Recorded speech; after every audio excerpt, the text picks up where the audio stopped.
13장부터 16장까지의 말씀은 예수님께서 최후의 만찬을 제자들과 하시면서 제자들에게 마지막으로 설교하신 고별 설교의 내용들입니다. 그러다 보니 어느 말씀 하나 중요하지 않은 말씀이 없습니다. 특별히 예수님께서는 우리가 살펴보고 있는 요한복음 15장에서 제자들이 가져야 될 세 가지 관계성에 대하여 말씀을 하였습니다. 첫 번째 관계는 1절부터 11절까지 말씀인데 제자들과 예수님과의 관계에 관한 말씀입니다.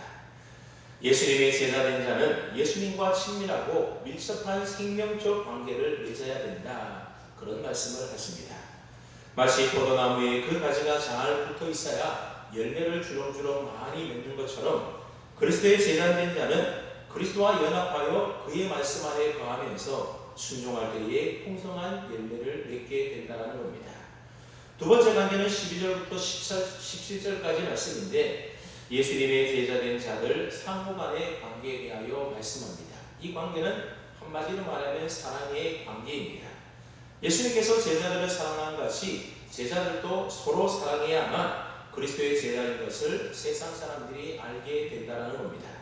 세 번째 관계는 오늘 본문 18절 이하에 있는 오늘 본문 말씀으로 주님의 제자된 자들과 세상과의 관계에 관한 말씀입니다.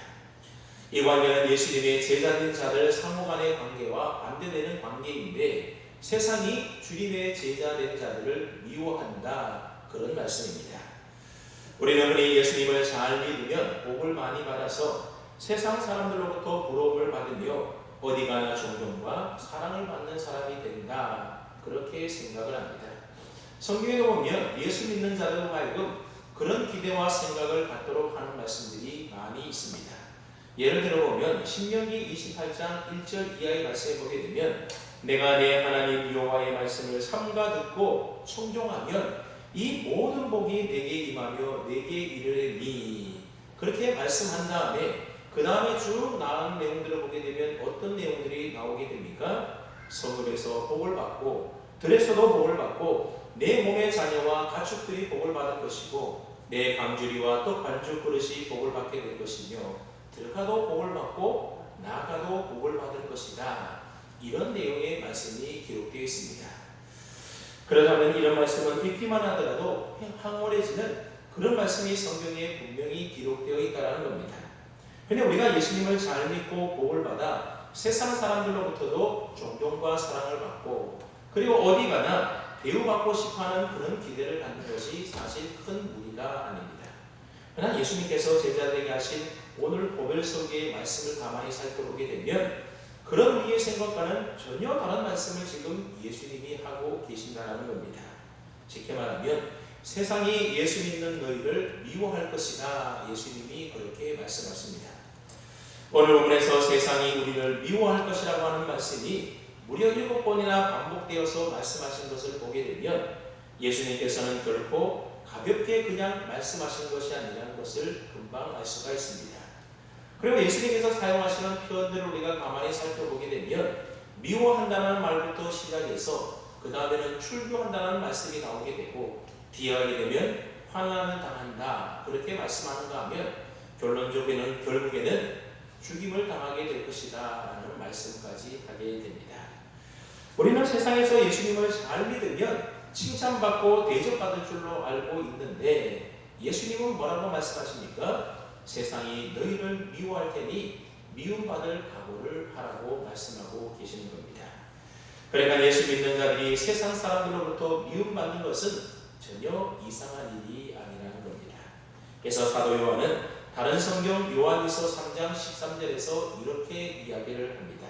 형제들아 세상이 너희를 미워해도 이상히 여기지 말라. 세상이 너희를 미워해도 이상히 여기지 말라라는 것입니다.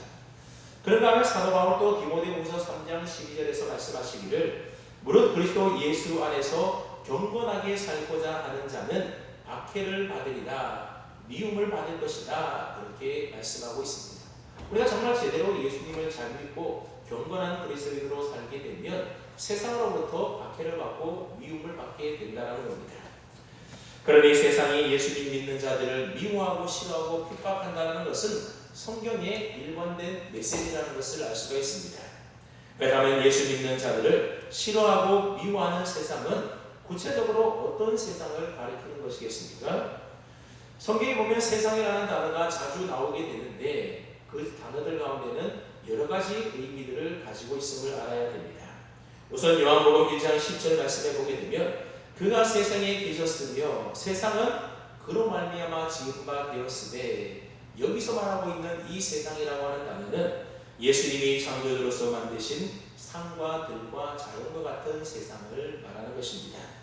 그런가 하면 우리가 잘 알고 있는 요한복음 3장 16절 말씀에 보게 되면 하나님이 세상을 사랑하사 세상을 이처럼 사랑하사 독생자를 주셨으니, 우리가 잘 알고 있는 말씀인데 여기 나오는 세상은 어떤 세상을 말하는 것이겠습니까? 온 인류 우리 인간들을 가리키는 말입니다. 이에 반하여 오늘 본문에 나오는 18절 19절에서 6번에 걸쳐 나오게 되는 이 세상이라고 하는 단어는 하나님을 대적하는 세력으로서의 세상을 말하는 것입니다. 그래서 우리가 성경을 읽을 때에 이 세상이라고 하는 단어가 나오게 되면 이 세상이라는 단어가 어떤 세상을 말하는지를 잘 이해하고 읽어야만 우리가 성경을 오해하지 않게 되는 겁니다. 아무튼 오늘 본문에 나오는 이 세상이라고 하는 단어는 하나님을 대적하는 세상을 의미하는 것입니다. 그다음 왜 세상은 예수님의 제자된 자들을 미워하는 것이겠습니까? 첫 번째 이유가 나오는데 세상이 예수님을 미워하기 때문에 세상이 예수님을 따르는 예수님의 제자들도 미워한다는 겁니다. 18절 말씀을 한번 보십시오. 세상이 너희를 미워하면 너희보다 먼저 나를 미워한 줄 알라. 예수님이 그렇게 말씀합니다. 세상이 예수님을 미워하기 때문에 예수님의 제자된 자들, 예수님을 따르는 자들, 그들 또한 세상이 미워한다는 겁니다. 여러분, 예수님이 이 세상에 와 계실 때에 세상은 참으로 지독하게 예수님을 미워했습니다. 우리가 지금 살펴보고 있는 요한복음에 보게 되면 요한복음 앞장인 2장과 3장에 가보면 벌써부터 유대인들이 예수님을 죽이려 한다는 말이 등장을 하게 됩니다. 그리고 유대인들은 자주 예수님을 죽일 공리를 하고 있는 모습을 살펴보게 됩니다. 그래서 요한복음에만 보더라도 10번 이상 그런 내용들이 나오고 있습니다. 근데 세상이 얼마나 예수님을 미워합니까? 그렇다면 세상은 왜 예수님을 미워하는 것이겠습니까? 오늘 본문에 보면 예수님께서 세상이 예수님을 미워하는 이유에 대하여 두 가지에 대하여 말씀하고 있습니다. 하나는 예수님의 말씀 때문에 세상이 예수님을 미워하고, 다른 하나는 예수님께서 행하신 일 때문에 세상이 예수님을 미워한다는 겁니다. 먼저 예수님께서 세상에 미움을 받으신 것은 예수님이 가르치신 말씀 때문이라는 겁니다. 여러분, 세상은 예수님의 말씀을 지독히도 싫어합니다. 왜 싫어하겠습니까? 예수님의 말씀은 그들의 죄를 모두 다 확 드러나게 해주는 말씀이기 때문에 그렇습니다. 22절 말씀을 한번 보십시오. 내가 와서 그들에게 말하지 아니하였더라면 죄가 없었으려니와 지금은 그 죄를 획게 할 수 없느니라. 여러분, 무슨 말입니까? 참비시신 예수님이 오셔서 진리의 말씀을 가르치게 되시자 그동안 숨겨져 있던 사람들의 거짓과 위선적인 행실이 그대로 다 드러나게 되었다는 겁니다. 우리가 예를 들어보게 되면 예수님이 산상수훈에서 하신 말씀들 가운데에 이전에는 형제를 미워하더라도 사람을 죽이는 살인죄는 짓지 않았다는 겁니다. 그런데 예수님의 이 말씀들에 따르게 되면 형제를 미워하고 욕하게 되면 그것이 곧 살인죄를 저지른 것과 똑같다라고 예수님이 말씀하셨습니다. 그동안 간음죄를 짓지 않고 잘 사는 줄 알았는데 음욕을 품고 살았던 자신들이 예수님의 말씀을 듣고 간음한 자라는 것을 깨닫게 되었다는 것입니다. 이처럼 예수님의 말씀을 통하여 자신들의 거짓된 위선과 죄가 다 드러나게 되자 자신의 정체를 공모시킨 예수님을 그냥 가만히 둘 수가 없었던 겁니다. 죄악으로 물든 자신들의 죄를 지적하자 그들은 예수님을 미워할 수밖에 없었던 것입니다. 여러분, 사람들은 누구나 많은 지식과 많은 능력을 갖고 싶어 하는데, 그러나 지식이나 능력이 많으면 많아질수록 그 책임도 더 커지게 된다는 사실을 우리가 알아야 됩니다. 그래서 할 수 없는 사람이 하지 않는 것보다 할 수 있는 사람이 하지 않는 죄가 더 크다는 것입니다. 그리고 알면서도 죄를 범하는 것이 모르고 죄를 범하는 것보다도 그 죄가 더 크게 되는 겁니다. 그래서 성경은 많이 받은 자에게는 많이 찾을 것이요 또 많이 맡은 자에게는 많이 달라고 할 것이다 라고 말씀하고 있는 겁니다. 여러분 이렇게 볼 때에 유대인들의 죄는 이방인들보다도 훨씬 더 크다는 사실을 알 수가 있습니다. 유대인들은 예수님의 말씀을 통하여 죄인 줄 알면서도 죄를 범했기 때문에 그렇습니다. 예수님께서는 이 세상에 오셔서 죄를 죄인 줄로 모르고 죄 가운데 살아가는 인생들에게 죄를 똑바로 깨닫게 해주시고 무엇이 진리인지에 대하여 바르게 가르쳐 주셨던 겁니다. 이때 예수님의 말씀에 가장 큰 충격을 받았던 사람들이 누구겠습니까? 율법을 가르치던 서기관들과 또 바리새인들이었습니다. 이들은 백성들로부터 가장 경건한 사람으로 인정을 받고 존경을 한 몸에 받고 있었는데 예수님의 말씀 때문에 그들의 위선적인 모습이 가장 분명하게 드러나게 되었던 겁니다. 그래서 서기관과 바리새인들은 예수님을 미워하고 예수님을 죽이려고 했던 겁니다. 이렇게 예수님의 말씀을 통하여 죄가 무엇인지 깨달은 자들은 돌이켜서 회개하고 예수님을 믿어야 하지 않겠습니까? 그런데 세상은 예수님을 미워하여 돌이켜 회개하지도 않았고 예수님의 그 말씀으로 인하여 그들은 더 이상 죄를 몰라서 죄를 지었다 핑계할 수도 없게 되어버린 겁니다. 결국 예수님의 말씀 때문에 세상은 예수님을 더욱더 미워하게 된 것입니다. 그뿐 아니라 세상 사람들은 예수님이 하시는 일도 싫어했다는 겁니다. 24절 말씀을 보십시오. 24절에 보면 내가 아무도 못한 일을 그들 중에서 하지 아니하였더라면 그들에게 죄가 없었으려니와 그렇게 말씀합니다. 예수님께서 세상으로부터 미움을 받으신 또 다른 이유가 무엇인가 하면 바로 예수님께서 하신 일이라는 겁니다. 예수님께서 이 세상에 오셔서 아무도 하지 못한 일을 행하셨는데 그런 일들이 어떤 일들입니까? 병자들을 고쳐주시고 귀신을 내쫓으시고 무리를 걸으시는가 하면 물고기 2마리와 보리떡 5개를 통해서 굶주린 자들을 먹이시고 또 죽은 자들을 살리시는 그와 같은 표적들을 말하는 것입니다. 이 모든 일들은 예수님께서 하나님이 보내신 메시아 그리스도이심을 나타내는 표적과 같은 일들이었다는 겁니다. 그러니 예수님이 행하신 이런 표적들을 보게 되면 예수님을 메시아로 믿어야 되는 것이 당연했다는 겁니다. 그런데 여러분 바리새인들을 비롯하여 패역한 유대인들은 어떠했습니까? 무리들이 예수님이 행하신 그 표적을 보고 따르게 되자 예수님을 시기해서 자신들의 기득권을 지키기 위하여 오히려 예수님을 죽이고자 했던 것입니다. 이처럼 세상은 그들의 죄를 지적하는 예수님의 말씀과 메시아이심을 드러내는 예수님의 행적을 보고 오히려 예수님을 따르기보다는 예수님을 더욱더 미워하고 예수님을 죽이려고 했다는 겁니다. 이와 같이 예수님이 세상으로부터 미움을 받기 때문에 예수님을 따르던 예수님의 제자들조차도 똑같이 세상으로부터 미움을 받게 될 것이라는 겁니다. 그래서 20절에 보면 예수님이 이렇게 말씀하고 있습니다. 내가 너희에게 종이 주인보다 더 크지 못하다 한 말을 기억하라. 사람들이 나를 박해하였은즉 너희도 박해할 것이요 내 말을 지켰은즉 너희 말도 지킬 것이라. 여러분 예수님은 우리의 주인이 되시고 우리의 스승이 되지 않습니까? 주인이 핍박받고 스승이 박해를 받는데 그의 종된 자들과 그의 제자된 자들이 어찌 무사할 수가 있겠습니까? 그래서 세상은 예수님을 따르는 제자된 자들을 미워하고 박해하고 핍박한다는 겁니다. 예수님조차도 미워하는 세상인데 하물며 우리를 어떻게 안 미워할 수 있겠습니까? 그러므로 예수님을 믿고 따르는 주님의 제자된 사람이 평안한 믿음 생활을 하리라 그런 생각을 갖고 있었다고 한다면 그것은 처음부터 잘못된 생각을 하고 있는 것입니다. 왜냐하면 예수님은 십자가에 돌아가셨기 때문입니다. 그런데 그의 제자가 되어서 예수님을 믿고 따른다 하면서도 미움도 핍박도 없이 그저 세상에서 잘 되기만을 바라고 평안을 바라기만 한다라고 한다면 그것은 주님의 참된 제자가 되는 일을 포기하는 일이 되어버리는 것입니다. 지금 예수님을 제자를 향하여 너희가 나의 제자가 되었으면 당연히 세상으로부터 미움을 받을 각오를 해야 된다. 그 말씀을 이야기하고 있는 것입니다. 여러분, 지난 2000년 기독교 역사를 돌이켜보면 이것이 사실이지 않습니까? 예수님의 제자들 11명 모두가 다 예수님 때문에 세상에서 미움을 받다가 예수님 때문에 끌려가서 예수님 때문에 순교를 당하게 됩니다.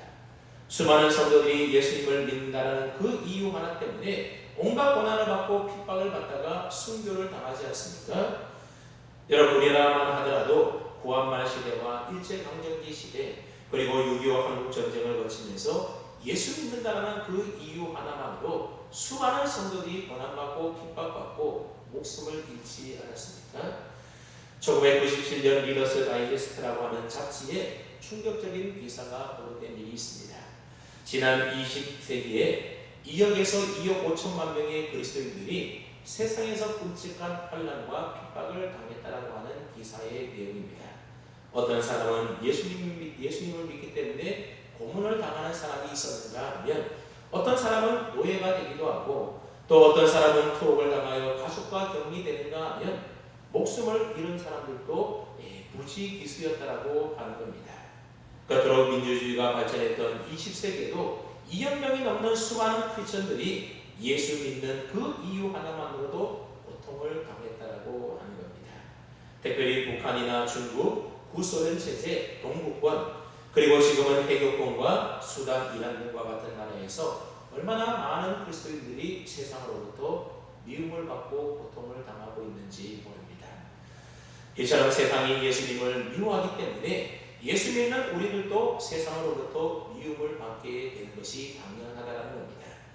예수 믿는 자들이 세상으로부터 미움받는 두 번째 이유가 있는데 그것은 바로 그들이 세상에 속하지 않기 때문에 세상이 우리를 미워한다는 겁니다.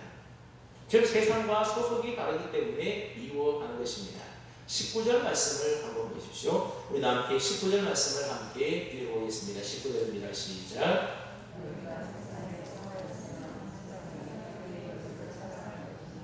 너희는 세상에 속한 자가 아니요 도리어 내가 너희를 세상에서 택하였기 때문에 세상이 너희를 미워하느니라. 아멘. 우리가 세상에 속했으면 세상이 우리를 사랑했겠지만 우리가 세상에 속하지 않고 예수님에게 속했기 때문에 세상이 우리를 미워한다는 겁니다.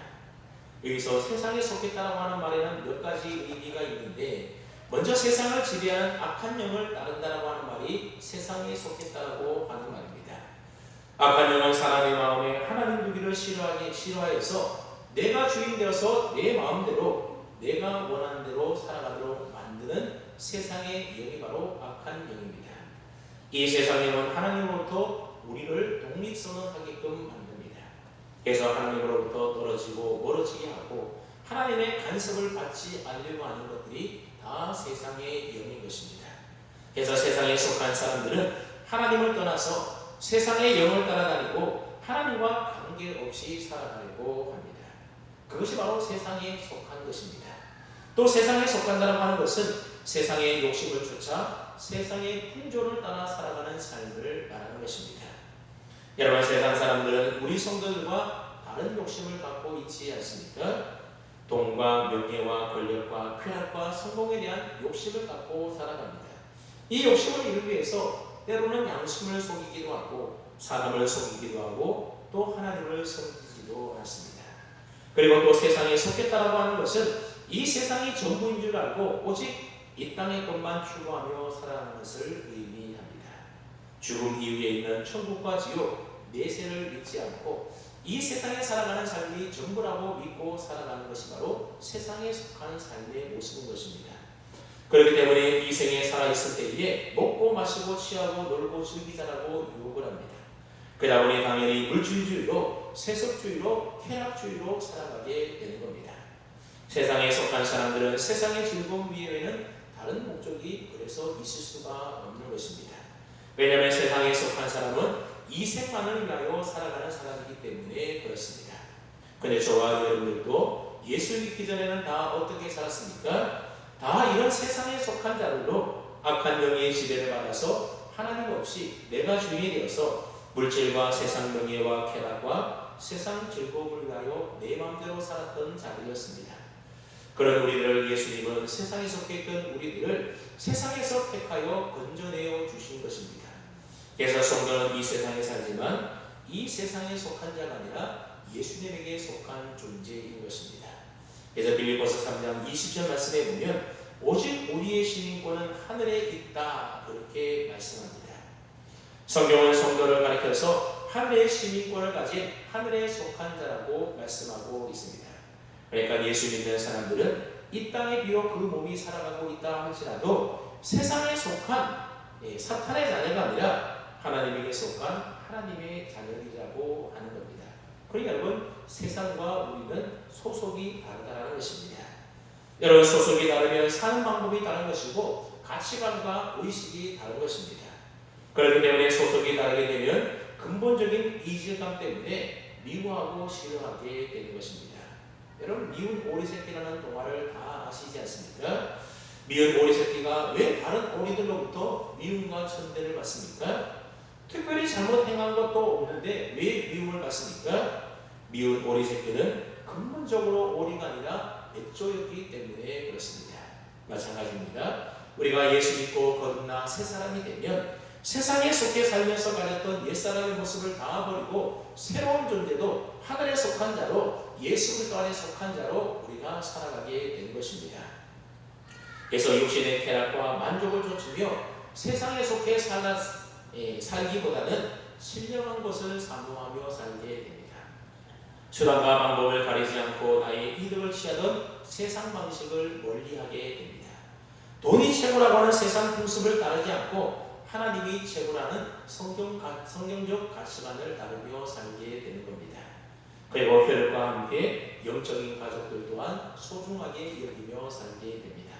그래서 세상 사람들은 자기들과 다르기 때문에 우리 예수 믿는 성도들을 싫어하고 미워하는 것이라는 겁니다. 여러분 빛과 어둠은 함께 공존할 수가 없는 것입니다. 어둠은 빛을 싫어하고 빛을 지시합니다. 왜냐하면 어둠은 빛 앞에서 말없이 심판을 받고 있기 때문에 그렇습니다. 여러분 가령 여기에 학생들이 시험을 치는데 모두가 다 커닝을 하는데 혼자 커닝을 하지 않고 정직하게 시험을 한번 쳐보십시오. 그러면 그 학생이 존경을 받겠습니까? 오히려 미움을 받게 됩니다. 왜냐하면 커닝하지 않는 사람들 때문에 자기들의 죄가 다 드러나기 때문에 그렇습니다. 뇌물에 대하여 모든 것을 적당하게 눈 감아주는 풍토 속에서 뇌물 받기를 혼자만 한번 거절을 해 보십시오. 그러면 혼자 깨끗한 척 다 한다면서 온갖 지탄을 다 받게 됩니다. 모두가 다 게으른 사람들 중에 부지런한 사람이 그 속에 끼어 있게 되면 부지런한 사람 때문에 게으른 자들이 표시나게 되는 겁니다. 모두가 게으르면 그 게으름이 정당화될 수 있지만 부지런한 사람이 있는 한 게으름은 게으름으로 판정하게 되는 것입니다. 그렇기 때문에 커닝하는 사람은 커닝하지 않는 사람을 미워하는 것이고 뇌물을 받는 사람은 뇌물을 받지 않는 사람을 싫어하고 지탄하게 됩니다. 게으른 사람은 부지런한 사람을 향하여 유별나다고 하면서 싫어하게 되는 것입니다. 그러나 모두가 똑같이 어둡게 놀게 되면 한 통속이라고 서로 좋아하고 서로 반가워하는 것입니다. 하지만 우리 예수 믿는 성도들은 더 이상 세상에 속한 어둠에 속한 존재가 아니기 때문에 하늘에 속한 빛의 자녀이기 때문에 세상에 속한 자들과 다르게 살아가는 것입니다. 그래서 세상은 자기들에게 속하지 않는 성도들을 싫어하고 미워하는 것입니다. 그다음에 여러분 예수님께서 제자들에게 미리 이런 말씀을 해주시는 이유가 무엇이겠습니까?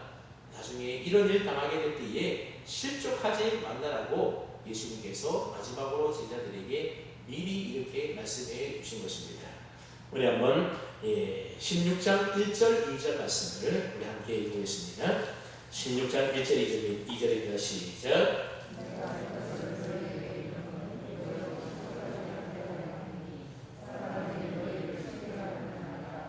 내가 이르면 물은 너희를 죽이는 자가 생각하기를 이것이 하나님을 섬기는 일이라 하니라.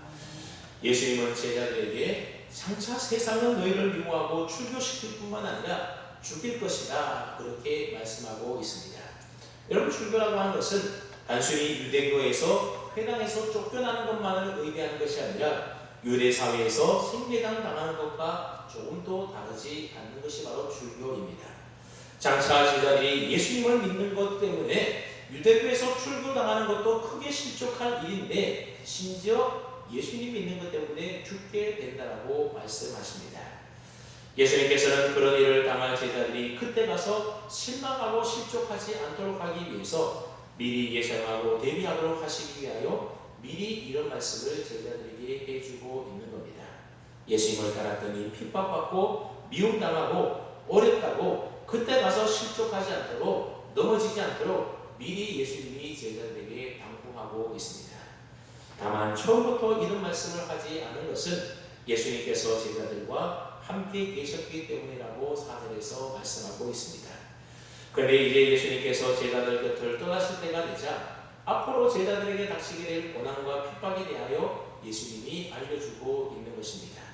그리고 실제로 예수님이 말씀하신 대로 성령이 강림하신 이후에 교회가 설립되면서부터 시작된 것이 바로 세상으로부터의 미움과 적대감과 핍박과 박해를 교회가 받는 것이었습니다.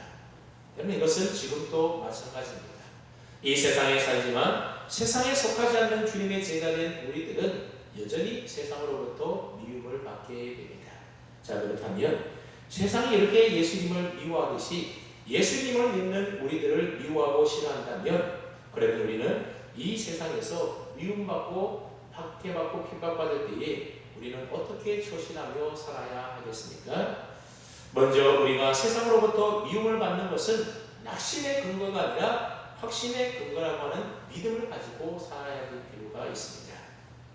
그래서 그런 일들이 일어나게 되면 우리는 낙심될 것이 아니라 도리어 확신해야 하는 겁니다.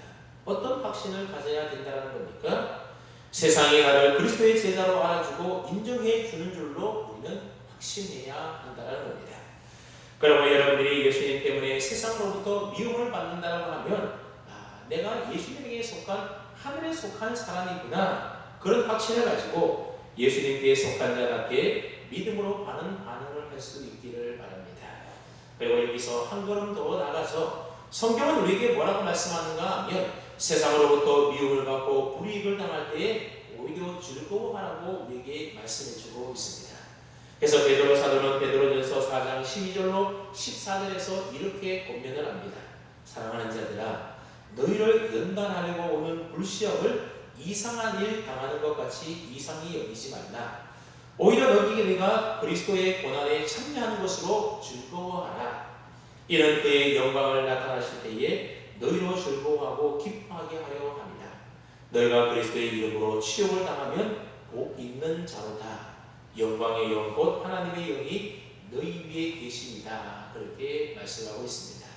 여러분 얼마나 놀랍고 적절한 말씀인지 모릅니다. 세상이 우리를 미워하면 즐거워할 이유가 무엇이라고 말씀합니까? 그의 영광이 나타나실 때에 너희로 즐거워하고 기뻐하게 하시려는 주님의 의도를 우리가 알기 때문에 즐거워해야 한다는 겁니다. 여러분 우리 주님은 어떤 분이십니까? 세상에 미움을 받아서 고난당하시고 십자가에서 죽임을 당하신 분이 바로 우리 주님이십니다. 그런데 우리가 그 영광의 주님을 장차 만나게 될 때에 고난받으신 주님을 따라 우리도 세상으로부터 고난과 미움을 피하지 않고 다 받았다고 한다면 영광의 주님을 만날 때에 우리의 영광이 얼마나 크겠습니까? 우리는 이러한 태도를 사도행전의 사도들의 모습을 통해서도 발견하게 됩니다. 그래서 사도행전 5장 40절 41절 말씀을 보게 되면 유대인 공회에서 예수님의 제자들을 불러서 채찍질하고 핍박을 가하게 됩니다. 하지만 오히려 제자들은 예수님의 이름을 위하여 미움받고 고난당하는 것을 합당하게 여기면서 기뻐했다. 그렇게 성경이 기록하고 있습니다.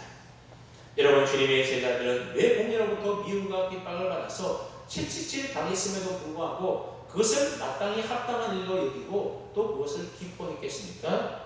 예수님께서 가르치신 말씀처럼 의를 위하여 핍박받으면 복이 있고 그런 자에게 천국이 바로 그런 자들의 것인 것을 믿었기 때문에 그렇습니다. 그래서 나중에 하늘에서 저희에게 주어질 상이 크다는 것을 알았기 때문에 핍박받는 것을 오히려 기뻐했고 즐거워했다라고 하는 것입니다. 여러분 히브리서 12장에 보면 모세에 대한 믿음에 대해서도 그렇게 고백하지 않습니까? 에스겔 11장 25절 26절 말씀해 보게 되면 도리어 하나님의 백성과 함께 고난받기를 잠시 재앙의 날을 누리는 것보다 더 좋아하고, 여러분 세상의 제약을 누리는 것보다도 하나님의 백성과 고난받는 것을 더 좋아했다는 겁니다. 더 좋아했다는 겁니다. 왜 그렇습니까? 그릇들을 위하여 받는 수고를 애굽의 모든 보화보다도 더 큰 재물로 여겼으니 이는 상주심을 바라봅니다. 상주심을 바라보았기 때문이라는 겁니다. 그래서 사도 바울도 로마서 8장 18절에서 말씀하기를 생각하건대 현재의 고난은 장차 우리에게 나타날 영광과 비교할 수 없다, 그렇게 선언하고 있습니다. 이 세상에서 예수 믿는 것 때문에 미움받고 고난당하는 것이 장차 우리가 천국에서 누리게 될 영광과 비교해 본다면 이 세상에서 고난받는 것이 우리에게 기쁨이 되고 즐거움이 될 수가 있다는 겁니다. 여러분, 고난과 박해를 받고 중상모략을 당하고 미움과 욕을 먹는 일은 사실 그 자체가 즐거운 일인 것은 아닌 것입니다. 하지만 그것이 바로 예수님에게 속한 자요 주님의 제자인 것을 증거하는 것이기에, 그리고 그들을 위하여 예비되어 있는 천국의 큰 상을 바라보았을 때에 그들은 기뻐하고 즐거워할 수가 있었다는 겁니다. 이것이 세상에 미움을 받는 주님의 제자로서 가져야 할 합당한 태도라고 하는 것입니다. 마지막으로 예수님께서는 이 말씀을 하시면서 다시 한번 보혜사 성령님을 보내줄 것에 대하여 약속하고 있습니다. 26절 말씀을 보십시오. 내가 아버지께로부터 너희에게 보낸 보혜사 곧 아버지께로부터 나오시는 진리의 성령이 오실 때에 그가 나를 증언하실 것이요. 여러분, 세상이 너희를 미워할 것이다 라는 예수님의 말씀을 들은 제자들이 얼마나 낙심이 되었겠습니까? 아직 제자는 이 말씀을 충분히 소화시킬 수 있을 만큼의 믿음의 준비가 되어 있지 않았습니다. 그래서 조금 후 예수님께서 잡히시게 될 때에 그들은 다 주랭을 치며 도망칠 사람들이었던 겁니다. 그들은 예수님이 떠나신다는 말에도 두려운데 주님과의 관계 때문에 유대교에서 출교를 당하고 심지어 죽음을 당하게 된다는 말까지 들었을 때에 예수님의 그 말을 제대로 아마 소화할 수가 없었을 겁니다. 그래서 예수님은 다시 한번 보혜사 성령님을 너희에게 보내주겠다 제자들에게 약속해 주고 있습니다. 저 제자들은 절대로 자기의 능력으로는 세상의 적대감을 감당할 수 없다라는 겁니다. 그래서 옆에서 도와주고 위로해주고 능히 이기게 해주시는 보혜사 성령님을 너희에게 보내주겠다라고 예수님이 약속하고 있는 것입니다. 그럼 이것은 오늘 우리들도 마찬가지라는 겁니다. 예수님을 따르는 믿음과 신앙 때문에 악을 행하지 않았음에도 불구하고 이유 없이 욕을 먹기도 하고 미움을 당하고 매를 맞기도 하고 비난을 받는 것을 자기 스스로의 힘으로 감당할 수 있는 사람은 아무도 없을 겁니다. 그냥 쉽게 세상과 타협하고 말게 될 것입니다. 하지만 진리의 영이신 보혜사 성령님이 오시면 그분은 예수님에 대하여 분명히 증거해 주실 것입니다. 물론 성령님이 세상을 향한 증거를 말하는 것이기도 하지만 1차적으로는 제자들에게 대하여 증거해 준다라고 하는 의미의 말입니다. 우리가 세상으로부터 미움받고 박해받고 고난을 받게 되면 우리 안에 어떤 질문이 생겨나게 되는가 하면 정말 예수님을 믿는 것이 다를까? 그런 질문이 생길 때에 우리 안에 계신 성령님이 말할 수 없는 확신으로 예수면 다다라고 우리에게 증언해 주신다는 겁니다.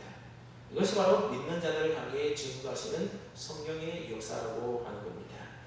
여러분, 성령이 주시는 이런 확신 없이 우리가 무슨 수로 세상의 미움과 핍박과 적대감을 감당해 낼 수가 있겠습니까? 근데 예수님께서는 약속하신 성령님에 대한 이야기로 그치지 않고 27절 말씀을 보십시오. 너희도 처음부터 나와 함께 있었으므로 증언하느니라. 무슨 말입니까? 이 적대적인 세상, 예수 믿는 자들을 미워하는 세상을 향하여 제자들도 그들이 미워하는 예수님을 세상 가운데 증언하게 될 것이라고 하는 말씀입니다. 어떻게 무슨 용기로 이런 일들을 제자들이 할 수 있다는 겁니까? 그들에게 보내주실 성령님께서 그 일들을 하도록 도와주시기 때문에 제자들이 그 일을 할 수가 있다는 겁니다. 여러분, 세상은 우리를 미워합니다. 하지만 우리는 세상을 향하여 같이 미워하기보다는 그들을 향하여 예수 그리스도를 증거해야 하는 것입니다. 우리의 힘으로 할 수 없기에 보혜사 성령님을 우리에게 보내주신 것입니다. 그러므로 우리가 참으로 구원의 은혜를 입은 주님의 제자들이라고 한다면 이제 믿음의 용기를 가지고 우리를 미워하는 세상을 향하여 당당하게 나아가서 우리 주 예수 그리스도를 증거하고 전파하는 일에 힘써야 한다는 겁니다.